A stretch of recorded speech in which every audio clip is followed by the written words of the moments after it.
The first strike came without warning, a searing flash that tore through the morning sky and obliterated an entire city in seconds. No alarms, no chance to fight back. Just destruction on a scale no human could have imagined. The alien ships descended in formation, sleek and massive, their dark hulls glinting as they unleashed their devastation. Beams of energy lanced downward, leaving nothing but scorched earth and silence where millions had lived moments before. Panic spread like wildfire as news of the attack raced across the globe. Cities fell one after another, New York, Tokyo, London, all reduced to rubble in hours. The alien vessels moved with calculated precision, dismantling Earth's infrastructure with a terrifying efficiency. Satellites captured brief glimpses of the invaders. Enormous, insectoid creatures piloting their ships, their movements cold and mechanical.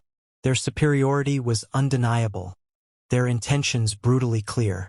Amid the chaos, humanity scrambled to respond. Military forces were deployed, but Earth's most advanced weaponry barely scratched the alien ships. Missiles detonated harmlessly against shimmering energy shields, while alien counterstrikes annihilated entire squadrons in seconds. Airwaves filled with desperate pleas for help, cut short by static as communication hubs were destroyed. The realization sank in quickly. This was no invasion, it was extermination. And then came the message. It echoed across every channel, broadcast in a voice that was neither human nor organic. This planet is unworthy of its resources. Its inhabitants are insignificant. Compliance is irrelevant. Resistance will result in eradication. The words were delivered with an icy detachment, as though humanity's extinction was a mere formality. But humanity wasn't insignificant. Not to themselves. The words ignited a fury that burned brighter than the fires consuming their cities. In the ruins of what had once been a bustling metropolis, a group of survivors gathered, dirty and bloodied but alive. One of them, a soldier with a deep scar across his face, spoke in a voice hoarse with determination. They think they can take our world. They think they can take us. But they don't know what it means to be human. Across the globe, similar scenes unfolded. People pulled each other from the rubble, shared what little resources they had, and vowed to fight back. Scientists worked tirelessly in underground bunkers, dissecting scraps of alien technology in search of a weakness. Engineers repurposed what they could, turning civilian tools into makeshift weapons. Soldiers and civilians alike prepared for a battle they couldn't win but refused to lose. The aliens had brought advanced weaponry and overwhelming power, but they had underestimated one thing: humanity's resilience. Humanity had faced extinction before, from wars, plagues, and natural disasters. Each time, they had risen from the ashes stronger than before. This time would be no different. The alien ships loomed above, their dark silhouettes a constant reminder of the threat. But below them, humanity moved with quiet determination. Their fear was real, but it was eclipsed by something far greater: the unshakable belief that this was their home, and they would not surrender it. In the shattered remnants of Earth's cities, survivors began to organize. Across continents, scattered enclaves of humanity worked in silence, their resolve unbroken. There was no time for mourning. Every second was spent strategizing, salvaging, and surviving. Messages were exchanged through fragmented communication networks, connecting bunkers and hidden camps. They spoke of resistance, of fighting back no matter the cost. The first breakthroughs came from fragments of alien wreckage, scattered debris from a few ships damaged by Earth's initial futile counterattacks. A group of engineers in a covert facility deep underground began reverse engineering the strange materials.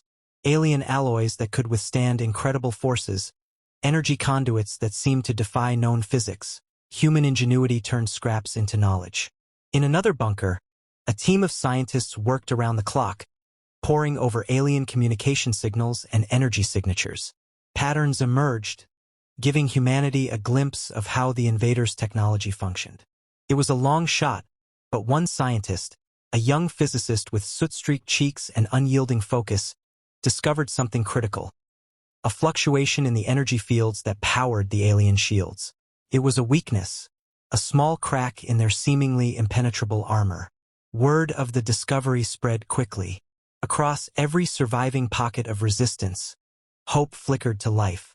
A plan began to take shape, desperate and audacious. Using the salvaged materials and stolen knowledge, humanity would create their own weapons, hybrid systems combining Earth's rugged practicality with the aliens' advanced technology. It wouldn't be perfect, and it wouldn't be enough for a prolonged war, but it could give them a chance to strike back. Factories sprang to life in hidden locations, their machinery humming as humans worked tirelessly to build their arsenal. People who had never held a weapon before now trained alongside soldiers. Their hands blistered but their spirits determined. Everyone had a role, from scavenging supplies to learning how to pilot the hastily constructed ships outfitted with the stolen alien tech. The leadership of the resistance emerged organically, not from ranks or titles, but from those who refused to give up. A mechanic who had spent his life fixing engines now found himself leading a team of engineers. A nurse who had once cared for children in a quiet town became the coordinator of medical supplies and care for the injured. Ordinary people rose to extraordinary challenges, bound by the singular goal of reclaiming their world. As preparations intensified, humanity's collective anger simmered beneath the surface. For too long, they had watched their homes burn, their loved ones perish, and their planet fall under an alien shadow. Now they were ready to make their move, not because they believed they would win, but because they refused to surrender. In the final hours before the counteroffensive, a message was broadcast to every remaining human. The voice, steady and fierce, echoed across the battered earth. They attacked our home. They think we're weak. Let them learn what it means to fight humans. The message was clear. There was no retreat, no compromise. This was their stand. The first strike back came under the cover of darkness. Humanity's fleet, cobbled together from wreckage and hastily constructed ships, launched itself into the void with a single purpose: to send a message. They were not here to surrender. They were here to make the invaders pay for every inch of Earth they had taken. The alien ships in orbit loomed large, their engines glowing like distant stars. But they didn't anticipate the ferocity of humanity's counterattack. Earth's ragtag fleet, though small and outgunned, was swift and resourceful. They used the terrain of Earth's orbit to their advantage, flying low through debris fields using broken satellites as cover. The alien vessels, sleek and precise, were not designed for the chaos of guerrilla tactics. The humans struck fast, unpredictable. Their hybrid weapons, alien energy cells now mounted on improvised fighters, fired in short bursts, focused fire that struck weak points in the alien ships. The shields weren't invulnerable after all. A human fighter, piloted by a survivor-turned-pilot, broke through the defensive perimeter of an alien cruiser, sending a shot that crippled its energy reactor. It exploded in a brilliant flash, sending debris scattering into the void. The tide of the battle shifted, even if only for a moment. Alien forces regrouped quickly, their superior technology giving them the upper hand again. But they hadn't anticipated the human resolve. Each time they thought they had crushed a resistance fighter, another would take its place, using desperation and ingenuity to outwit their enemies. On the ground, the fight wasn't any less brutal. Soldiers, armed with salvaged weaponry and makeshift armor, launched attacks on alien landing zones. They used explosives, close-quarter tactics, anything they could to disrupt the alien forces. Though their numbers were small, the humans were relentless. They hit alien supply lines, damaged communication arrays, and, at great cost, managed to knock out key ground-based weapon systems. Each victory, no matter how small, was a testament to the human spirit. Meanwhile, the symbolic figure of the resistance, a woman who had lost her family in the initial wave of attacks, led a strike team on a daring mission.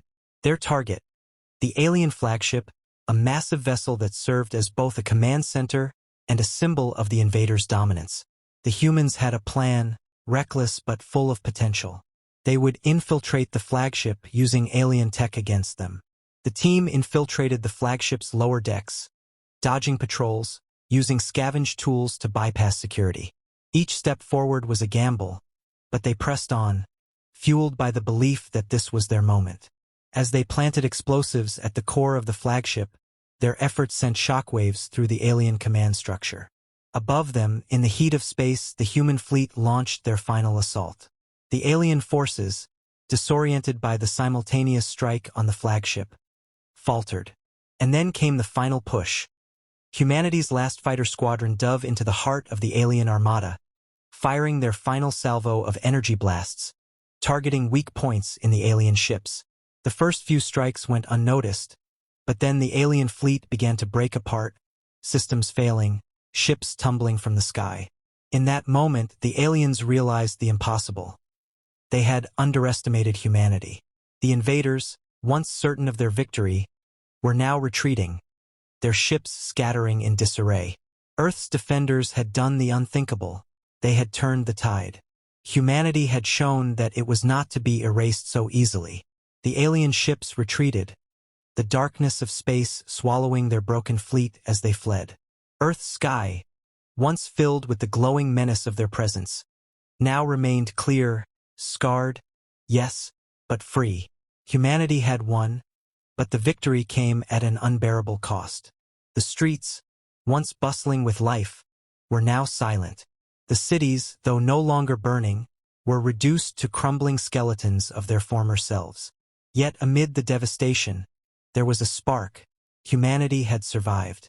Survivors emerged from the wreckage, their faces weary but resolute.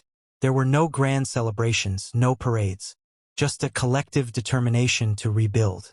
The fight had drained them, but it had also forged a deeper unity.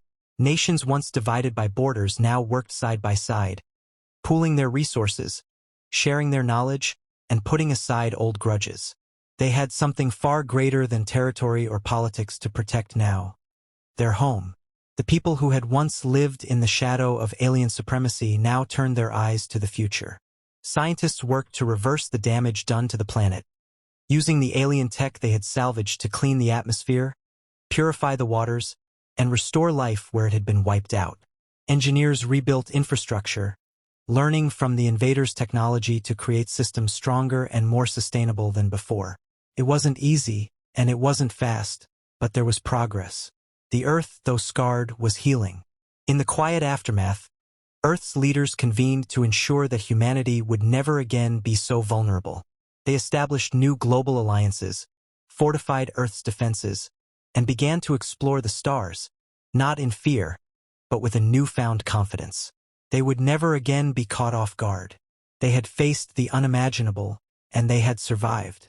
The alien fleet, now scattered, would not forget the lesson they had learned. Somewhere in the cold reaches of space, the invaders' leader, a creature of towering arrogance, now had to reconsider everything they had once believed.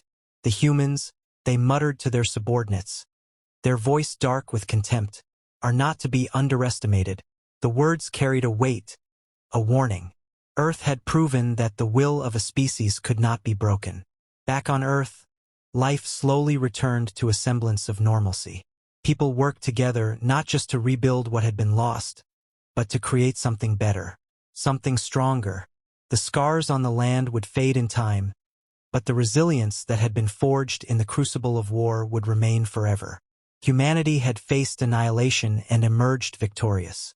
In the end, it was not just the victory that defined them, but the indomitable spirit they had shown in the face of extinction. It was that spirit, the belief that no matter how dire the odds, they would fight, and fight to the last breath, that would carry them forward into the future.